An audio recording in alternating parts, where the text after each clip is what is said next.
Hi, I'm Jennifer Mackenzie, professional home economist and cookbook author. And for Ontario Agriculture Week, we are cooking up an apple, onion, and sage chutney. Now, this is going to be your favorite new accompaniment to your turkey dinner or really for anything. It's a great condiment. And we're, of course, using Ontario apples. And this is a Macintosh apple. And I like to use a combination of apples in this chutney. And it's really like a savory applesauce with sort of a little extra seasoning. And the Macintoshes, of course, are nice and tart, and they soften up really nice as a sauce. And then I've got some Cortland apples as well. So I used a combination in this recipe.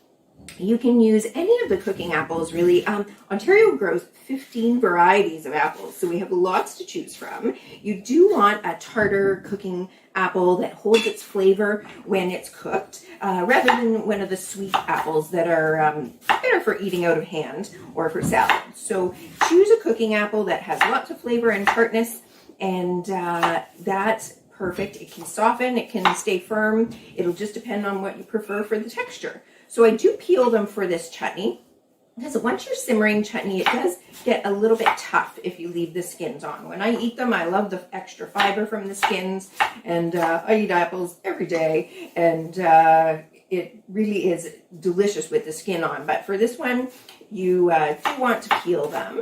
One of the things you can do is take the nice red half of a Macintosh apple, pop that in just as a big chunk, and the apple part will soften, and then the red from the skins will sort of give it a nice rosy hue to your chutney. Then just before you're going to jar it up, then take out that big piece of skin, and you don't have to, worry about it being tough. It'll just be a really nice hue that it lends to the chutney. Otherwise, it'll be a lovely sort of creamy color, which is fine too. So I've got 7 cups of apple total. So when I'm doing preserving, I do use like to measure the cup 1 by 1 rather than use a big measuring cup, because it's not as accurate. So, and even if there's a little bit left over, don't be tempted to add that in, because the measurements are actually important for canning. And I've got 1 cup of onion here. In the pot already, I just have some granulated sugar and adding the apples. And the only actual sort of specialty ingredient that you need for canning is pickling salt. So this pickling salt is a little bit coarser, and there's no additives in it. So there's no iodine and there's no anti-caking agents. So that gives you a much purer flavor for pickles, chutney, etc. And it's a little bit coarser. So if you are using a kosher salt with no iodine, you could use that as well, but just use a little bit less. This just uses about 2 teaspoons. And there we go. And some cider vinegar. So it's really, really simple. And some fresh black pepper. And that makes it a little more savory. You don't have to put the pepper in, and it certainly doesn't make it too spicy, but I do like to add some, and definitely the fresh, and that adds just sort of a little layer. If you wanted to heat it up a bit, you could add some hot pepper flakes. You could simmer in a little bit of hot pepper. If you want to take it more on the sort of savory herb side or the savory spice side, you could add some cumin, some cinnamon, and stir that up and bring it to a boil. So that's all it takes to get your chutney going. So start it on medium heat. Now this recipe is from the Complete Book of Pickling, 2nd edition, which is my cookbook with 250 pickles and chutneys and things. And there's lots of canning information in there. So if you've never done canning before, it is good to read a reliable source before you get started. A few techniques, really, it's not that difficult, but you do just, have to be a little bit more careful. So you need some special equipment. The jars are your very standard mason jars with the 2-piece lids. So do be sure you always use a new lid disc. And you can reuse the rings as long as they're not rusty or bent. And sterilize your jars. I use the dishwasher, put it on a sanitize cycle. I've got some heating up in here because you always want to heat your jars first. And this is my canner. So if you don't have a canner, you can use a big pot. Just put a rack or a towel in the bottom. The big thing is you don't want the jars jiggling on the bottom and potentially cracking. So do put something in the bottom to cushion the jars. And if you are going to be doing a lot of canning, this big pot is very convenient because you can fill it with water and it's made to sort of hold a lot of jars, and it really is handy, and it comes with a built-in rack. So it is worth, and they're very small investment actually if you are doing a lot of canning. So one of the things when you're bringing your chutneys or pickles or anything with sugar in it to a boil, bring it to a boil over medium heat so it gives a chance for the sugar to dissolve. So if you bring it to a boil too high, this sugar can stay granular, and then that's not a very pleasant texture in your final product. So bring it to a boil slowly and let that simmer. While that's boiling, get your canner ready. It does take sort of half an hour, 45 minutes to come up to a boil, so plan accordingly and get that going. One of the other things I find is great about canning in season is you get to take advantage of all the good prices. You get to support your farmers, and that's what Ontario Agriculture Week is all about, celebrating the farmers, celebrating what's grown in Ontario. And then you can enjoy it all year long. January, when there's not a lot of fresh, I mean, we get fresh apples almost all year, but there's a lot of things that aren't as convenient. So it's nothing like popping open that jar of the taste of summer in the doldrums of winter. And one of the other things I love about canning is you can package up a whole bunch of jars and give it as gifts. So people love to have something homemade. And one of the other things is this year, maybe we're not going to be traveling as much for gatherings. We're not going to have the big holiday dinners, but you could have a little jar of the chutney and give that to everybody that you might normally be visiting with. And then they can have a little taste from your kitchen in their Thanksgiving dinner. So this is going to come to a boil. I'm just going to clear off my cutting board a little bit. That's the one thing you do want to keep your workspace tidy. And I'm putting a towel down. And this is some chopped fresh sage. So once it's boiled, so I've got one here. I'm going to switch it out. And I've got one that's finished that I boiled earlier. And as you can see, you want to boil it until it sort of mounds on a spoon. So you can see that it's nice and thick. It's got that sort of creamy color hue, and it's nice and thick. Now, don't make it too thick because it'll thicken quite a bit on cooling as well. So warm that up, and then get your jars ready out of the canner, and we'll be ready to fill them. So you want the hot jars. That one wasn't hot, so I won't use it. And you want hot jars and hot food going into them, and that just prevents any cracking. And I filled these with water.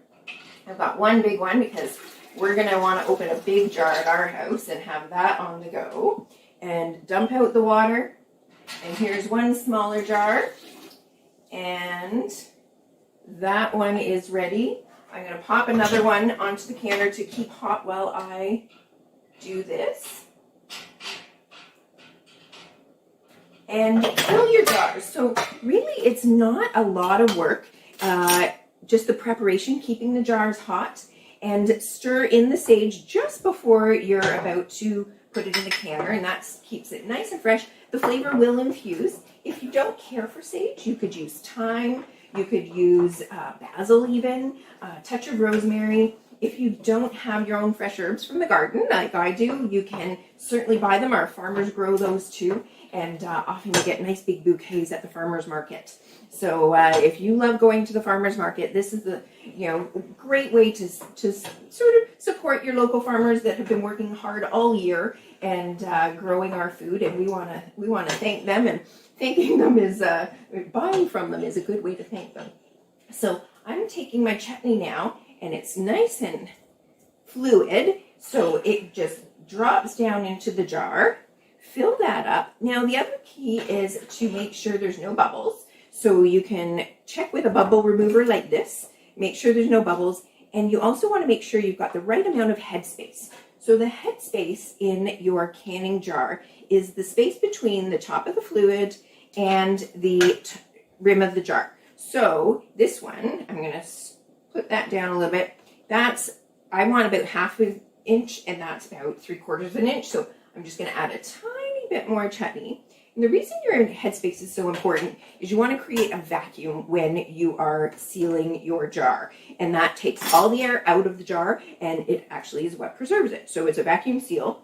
And if you have too much headspace, you actually don't get a good vacuum. If you have not enough headspace, the chutney can squirt out the edge. So when it's in the canner. So we don't want to do that. So look at that one's probably a bit too full. Oh no, it might be just perfect. I've done this a few times. And so pat that down and measure. So if you don't have one of these, you can use a ruler, of course, but this is a bubble remover and headspace measure, very handy tool. And then you want to wipe the rim. So I'm going to just dip it in a bit of the hot water that I used to warm up my lids. Wipe that rim because you don't want any food on the edge because that'll prevent a good seal. So here's my little saucepan of my warm lids. And this is called a magic wand. It's actually just a stick with a magnet on it. But it is a very, very handy tool. Picks up your lid out of there. You don't have to touch it. Keeps it sanitary. And all my equipment was sterilized and sanitary before I started. And that is also definitely, you don't want any mold or anything, because if you've worked all that, magic of cooking it up and chopping it up, you definitely don't want to introduce any other microorganisms. So that's really one of the keys of canning: sanitary and using a tested recipe. Maybe a recipe that was, an old family recipe that from 50 years ago that maybe hasn't, been updated, isn't such a great idea. We know a lot more now about science, and we love to follow food science for the most safety. So turn those lids. See, as you notice, I just turn them till they're fingertip tight. Do not crank them because that can cause too much pressure in your jar. So my canner is hot, as you can see. I've got my other jar here. It's nice and hot now, so I can fill that one as well. And then as these are filled, I put them on the rack because you want to keep them hot. You don't want to let them sit out and cool while you fill the other jars. So I do a couple at a time. If you're really fast, you can take them all out at once, but I do find it better just to do them gradually. So I'll do one more jar. And as I said, you can make up the small jars or the big jars, depending. You want to be able to eat it sort of within a month or so once it's open. You can even use the little 125 ml jars and give those as little gifts. Those are a nice little gift for people maybe that live alone or just a house of two. And so there is our apple, sage, and onion chutney, all Ontario. And of course, we know apples are nutritious and we know they're delicious. And this is going to make a super accompaniment for our turkey. It makes great sandwich spread and for all those wonderful Ontario cheeses and crackers. And oh, I didn't wipe the rim. Wipe the rim. And that is your chutney. Pop those into the canner. Bring it back to a boil and then start the timing. And then you boil them for 10 minutes. And that is it. So once they're done, let them cool. Don't ever tip your jars. So lift them straight up and straight down. Don't ever tip them. Let them cool for 24 hours and you are set. So there's our wonderful chutney in the canner.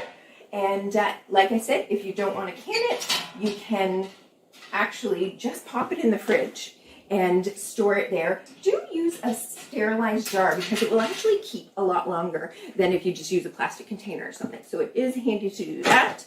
And go out and find your Ontario apples. When you're celebrating Ontario Agriculture Week, as I hope you are, be sure to use the hashtag #LoveAuntFood and Aunt Ag Week. And we want to see what you're cooking at home and how you're supporting our farmers. Thank you.